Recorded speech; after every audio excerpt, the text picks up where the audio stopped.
하나님 말씀은 마태복음 15장 29절부터 39절까지입니다. 마태복음 15장 29절부터 39절 한 절씩 교독하시겠습니다. 예수께서 거기서 떠나사 갈릴리 호숫가에 이르러 산에 올라가 거기 앉으시니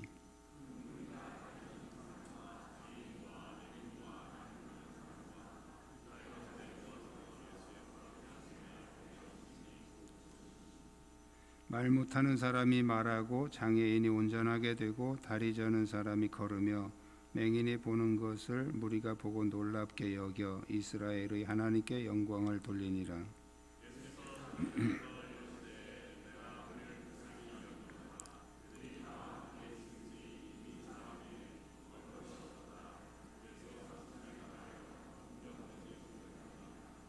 제자들이 이르되 광야에 있어 우리가 어디서 이런 무리가 배부를 만큼 떡을 얻으리이까?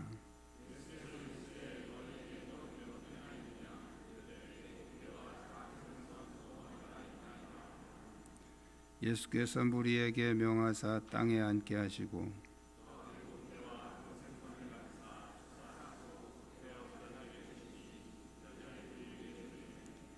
다 배불리 먹고 남은 조각을 7 광주리에 차게 거두었으며 예수께서 무리를 흩어보내시고 배에 오르사 마가던 지경으로 가시니라. 아멘.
감사합니다. 주위에 있는 분들과 서로 인사 나누시기 바랍니다.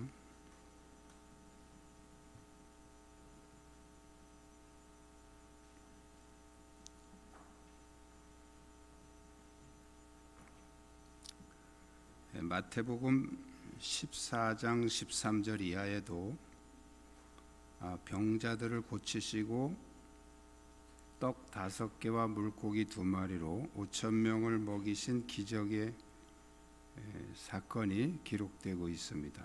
오늘 본문에도 병자들을 고치시고 떡 7개와 생선 2마리로 4천 명을 먹이신 기적이 기록되고 있습니다. 어떤 사람은 같은 사건을 반복해서 기록한 것이 아니냐 이렇게 말하기도 하지만, 오병이어의 기적은 유대인을 상대로 행하신 기적이라면 오늘 본문에 나오는 기적은 이방인을 상대로 행하신 기적입니다. 이 두 사건을 통해서 예수님은 유대인이나 이방인이나 동일한 은혜를 주시는 줄로 믿습니다. 오늘은 이방인인 우리가 어떻게 주님의 능력을 경험할 수 있는가, 오늘 본문을 통해서 우리가 그 비결을 함께 배우기를 축복합니다. 우리 한번 따라 하시겠습니다. 방해를 극복합시다.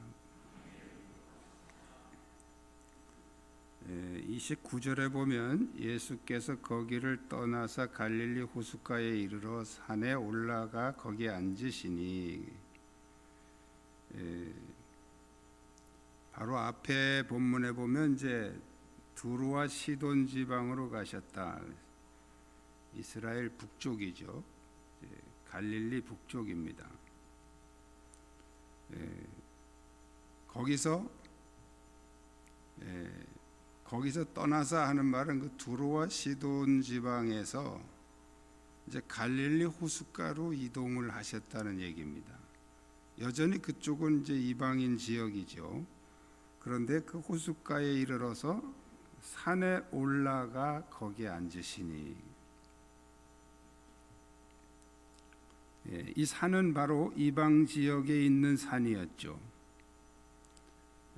예수님은 이방인 지역에 있는 그들을 치유하시고 그들에게 하나님의 나라를 전파하시기 위해서 그런 목적을 가지고 가신 것입니다. 지난주에 제가 말씀드린 거죠. 그런데 오늘 본문에 보면 산에 올라가셨다.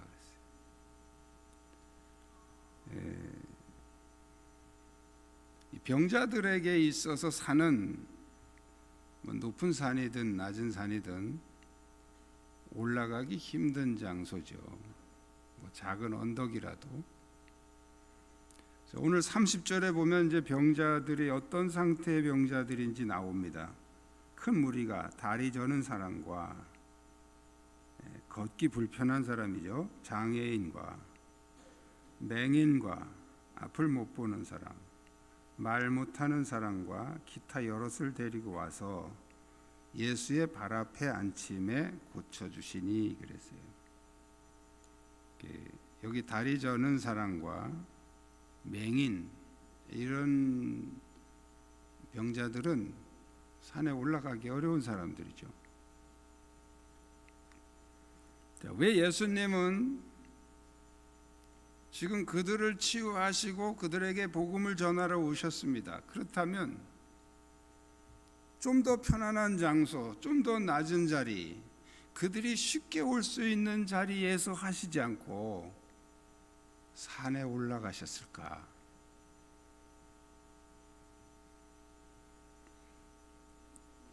치유를 목적으로 오셨어요. 그들에게 복음을 전하기 위해서 오신 것입니다. 그렇다면 좀 더 편안하고 쉬운 장소에서 하시지 왜 산에로 올라가셨느냐는 거예요.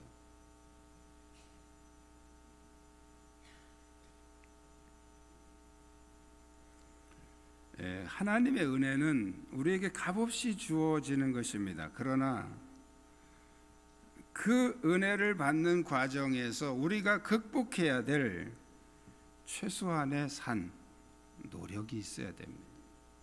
최소한의 노력이 있어야 돼요.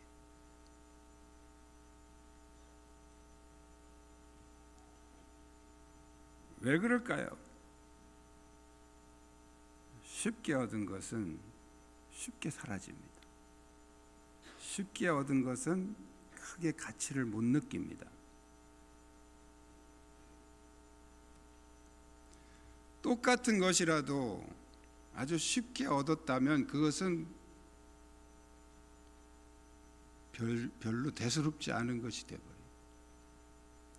그런데 어렵게 얻은 사람에게는 그것이 굉장한 가치가 있게 느껴진단 말이죠. 주님께서 우리에게 은혜를 주시는데 가장 편안하게 그렇게 하셨다면 그것은 똑같은 거지만 받는 사람의 입장에서 좀 더 이렇게 귀하게 생각이 안 될 수 있다는 거예요.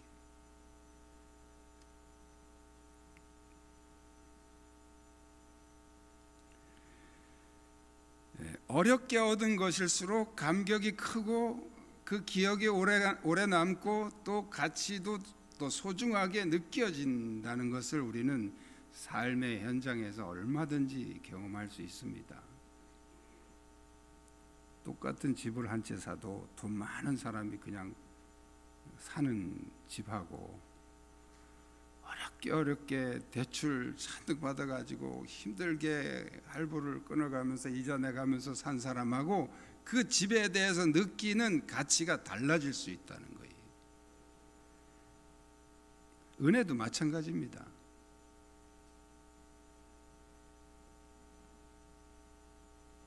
우리가 주님의 능력을, 주님의 은혜를 경험하기를 원한다면 최소한의 방해를 극복해야 됩니다. 예수님이 사탄의 방해를 우리에게 허락하신 이유도 바로 그거예요. 그거 다 그냥 방해하지 못하게 다 차단시켜 놓으면 얼마나 편하겠어요. 그런데 그 사탄이 우리를 방해하도록 하나님이 그냥 내버려 두시잖아요.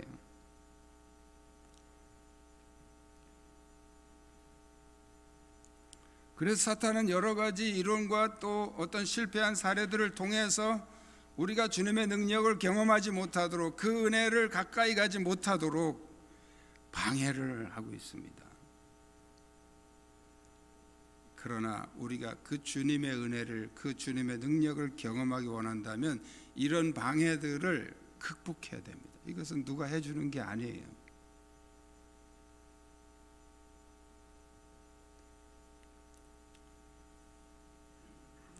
우리가 주님께 나아가는 과정에는 각자 스스로가 올라가야 될 산이 있단 말이죠. 방해가 있다는 거예요. 그것을 예수님은 십자가라고 표현하고 있어요. 누구든지 나를 따라오려거든 자기 십자가를 지고 나를 쫓을 것이니라. 자기 십자가, 그게 뭐예요? 우리가 극복해야 될 산이에요. 우리가 극복해야 될 방해입니다.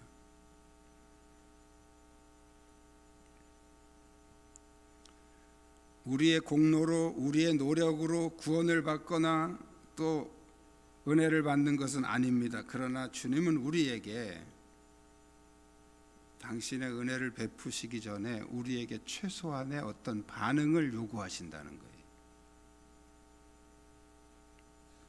우리가 왜 하나님을 인격적이라고 말합니까? 바로 그런 게 인격적인 거예요.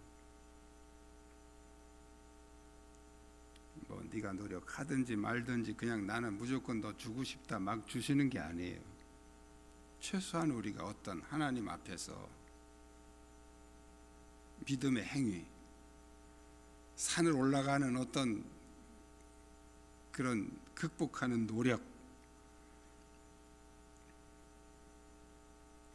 우리가 예수님 당시에 모든 병자들이 고침을 받은 줄 알지만 사실은 예수님 앞에 나온 사람만 고침받았어요. 모든 병자가 받은 게 아니에요. 성경에는 그 많은 방해들을 뚫고 예수님을 찾아가는 그래서 기적을 경험하는 그런 사람들의 얘기가 복음서에도 많이 기록되어 있습니다. 바디메오가 그 군중을 뚫고 소리치면서 뚫고 나가는 그런 노력. 우리가 지난 본문에도 보면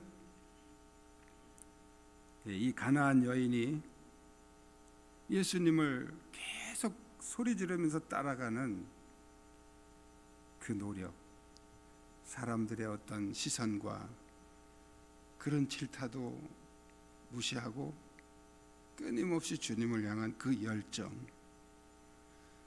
예수님조차도 강아지 취급하는 그런 자존심 상하는 그런 것까지도 이 여인은 극복하고 예수님의 기적을 경험하게 된 것입니다.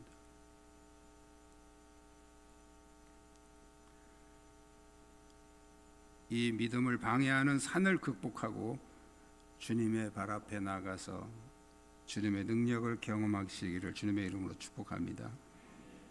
두 번째는 따라 하시겠습니다. 말씀에 심취합시다. 오늘 본문에 보면 예수님은 이 배고픈 무리를 보시면서 깊은 동정심을 느끼십니다. 내가 무리를 불쌍히 여기노라. 그들이 나와 함께 있은지 이미 사흘임에 먹을 것이 없도다. 길에서 기진할까 하여 굶겨 보내지 못하겠노라. 예수님의 의지입니다. 굶겨 보내지 못하겠다. 내가 이 사람들에게 먹을 것을 줘야 되겠다. 제자들에게 지금 말씀하십니다. 내가 이 사람들을 도저히 그냥 못 보내겠다.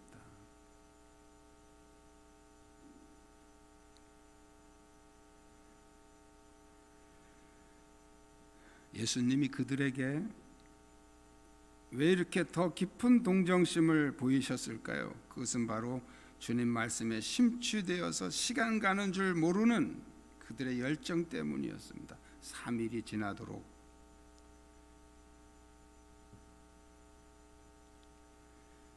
(3일째) 제대로 먹지도 못하면서 예수님의 말씀에 심취되어서 예수님의 곁을 떠나가지 않고 있는 그들의 그 열정을 주님은 보신 것입니다. 우리나라 기후에서는 좀 이해하기 어렵겠지만 이 팔레스틴 지역은 땅이 건조하고 그들의 입는 옷이 밤에는 이불로 사용되고 있었기 때문에 아무 데서나 취침이 가능한 그런 지역이죠. 습기도 없고. 자, 그렇게 해서 잠은 해결될 수 있는데 문제는 배고픔이에요. 배고픔.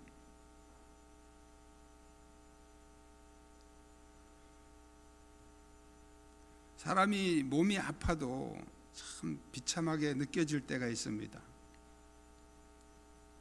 너무 힘드니까요. 근데 사람이 가장 비참하게 느껴지는 것이 배고픔입니다. 배고픔. 가장 불쌍하게 죽는 것이 굶어 죽는 것이라고 합니다.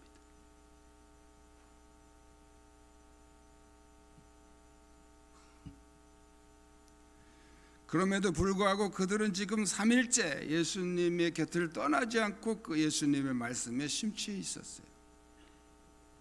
나와 함께 있은 지 이미 사흘이라 예수님이 하신 말씀이죠.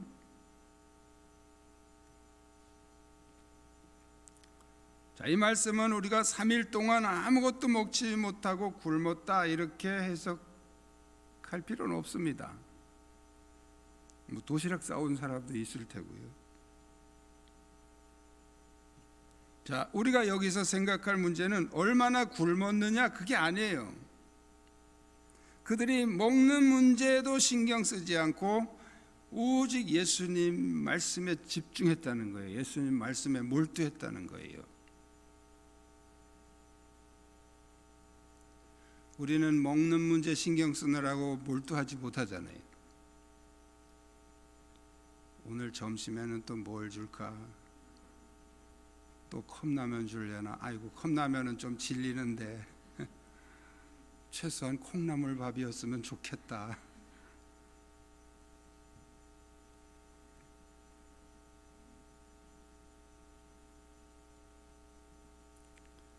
14장의 이 오병이어의 사건에서도 살펴본 대로 예수님이 떡을 주신 의도는 내가 너희들에게 먹을 것 제공해 주겠다, 그게 아니에요. 바로 생명의 공급자가 예수 그리스도라는 걸 오병이어의 기적에서 보여주고 있는 것이고, 오늘 본문의 칠병이어의 기적에서도 지금 그 메시지를 전하고 있는 거예요. 바로 너희들에게 생명을 공급하는 생명의 공급자가 예수 그리스도다라는 것을 말씀하고 있는 것이죠. 자, 우리에게 영적 생명을 주시고 또 은혜를 주시는 그 그리스도의 은혜, 누구에게 주십니까? 말씀에 심취한 자들에게 주십니다. 말씀에 심취하시기를 축복합니다. 제가 목회를 하면서 점점 더 이렇게 좀 안타까운 게 있어요. 갈수록 사람들은 이 말씀에 대해서 관심이 없어요.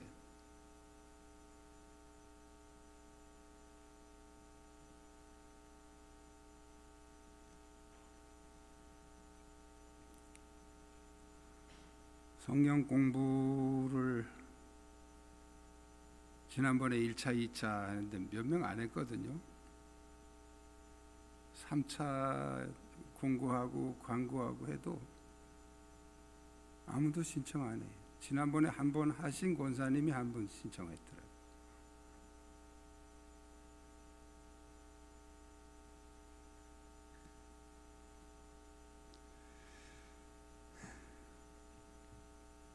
왜 그럴까요? 우리는 주님을 찾기에는 너무 넉넉한 것을 누리고 있어요. 너무 우리의 삶이 너무 넉넉해. 그래서 갈급함이 없어요. 뭐 주님이 더 주시면 좋고 안 주셔도 뭐 살만하고. 과거의 힘든 시절에는 아주 절실했어요. 그런데 지금 우리에게는 절실함이 없어요. 삶의 평안함이 가져다 준 불리함이죠.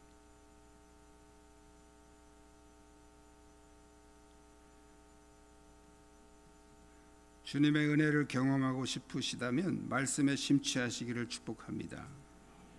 세 번째는 따라하시겠습니다. 인내로 사모합시다. 시편 107편 9절에 보면 저가 사모하는 영혼을 만족해 하시며 줄인 영혼에게 좋은 것으로 채워주심이로다. 하나님이 우리에게 은혜를 주실 때는 반드시 조건이 있는데 인내와 사모함입니다. 인내와 사모함. 누가복음 18장의 불의한 재판관의 비유를 말씀하신 주님의 의도는 항상 기도하고 낭망치 말아야 될 것을 비유로, 항상 기도하고 낭망치 말아야 될 것을, 그게 뭐예요? 인내, 오래 참는 것.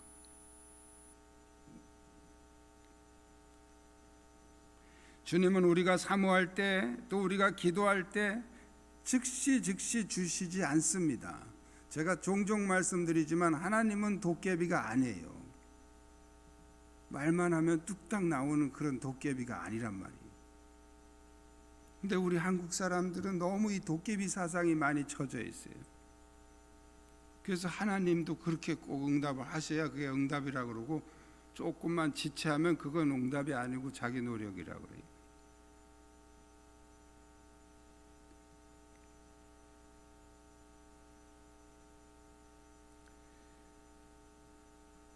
주님은 우리가 기도할 때, 우리가 사모할 때 즉시 주시지 않습니다. 주님의 때가 있어요. 우리가 원하는 때가 아니고, 우리가 원하는 때는 즉시죠. 즉시, 지금 당장이죠. 근데 주님은 주님의 때가 돼야 돼요. 우리가 지난주 본문에 가나안 여인 얘기했죠.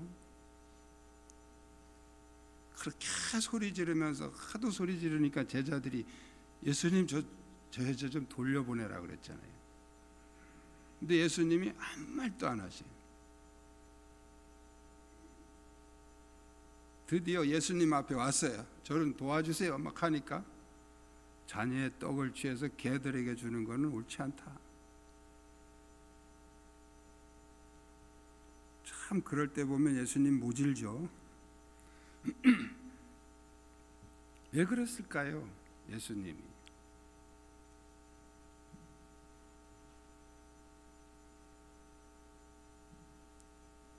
주님이 그 여인에게 또 주님이 우리에게 어떤 것을 주시기 전에 과정이 있단 말이죠. 더 주님을 사모하게 하는 과정이 있어요.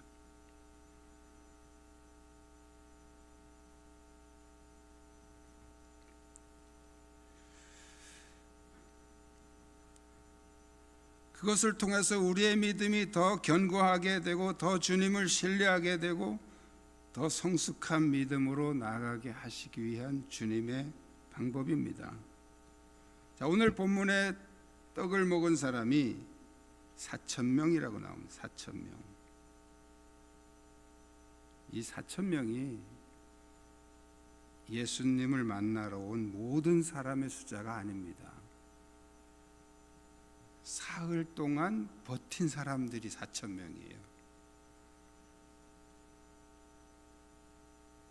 이미 수만 명이 왔다가 다 간 거예요. 하루 지나서 가고 이틀 지나서 가고. 아마 요 바로 직전에 간 사람도 있을 거예요. 나중에 소식 듣고 이렇게 생각, 야 조금만 더 있다 왔으면 되는 건데.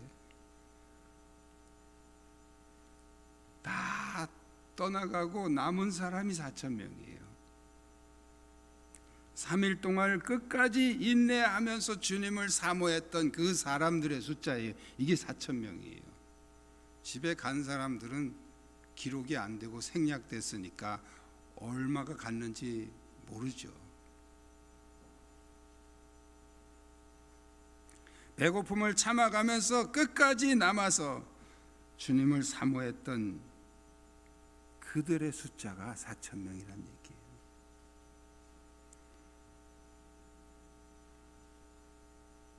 예수님이 좀 미리미리 떡을 주셨으면 더 많은 사람들이 집에 안 가고 더 이렇게 복음을 듣고 그러지 않았을까? 그러나 예수님은 이 3일을 기다리신 거예요. 이 3일까지 버티는 그 사람들에게 주님은 은혜 주시기를 원하셨던 것입니다. 주님은 우리의 인내와 사모하는 믿음을 요구하신다는 거예요. 이것은 우리 자신의 영적 성장을 위해서 반드시 필요한 것이기 때문에 주님이 그렇게 하시는 거예요. 여러분, 주님의 능력을 경험하기 원하십니까? 인내로 사모하시기를 축복합니다. 인내로 사모하는 자가 주님의 능력을 경험할 수 있습니다. 오늘 말씀을 정리합니다. 주님의 능력을 경험하기 원하신다면, 주님의 은혜를 경험하기 원하신다면 최소한 산에 올라가는 노력으로 방해를 극복하시기 바랍니다.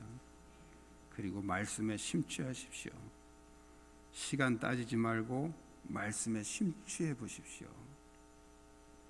그리고 인내로 사모하십시오. 주님의 능력과 은혜는 값없이 주시지만 우리가 받을 그릇이 준비되지 않으면 아무것도 받지 못합니다. 아무것도 기대할 수 없습니다. 하나님은 인격적이시기 때문에 우리의 믿음의 그릇이 준비된 만큼 은혜를 부어주십니다. 이 은혜가 여러분에게 넘치실 축복합니다. 기도하시겠습니다. 주님은 우리가 방해를 극복하고 말씀에 심취하며 인내로 사모하여 주님의 능력을 경험하기 원하십니다. 주여 나에게 믿음 주셔서 주님의 능력을 경험하게 하옵소서. 오늘 말씀 붙잡고 함께 통성으로 기도하시겠습니다. 살아계신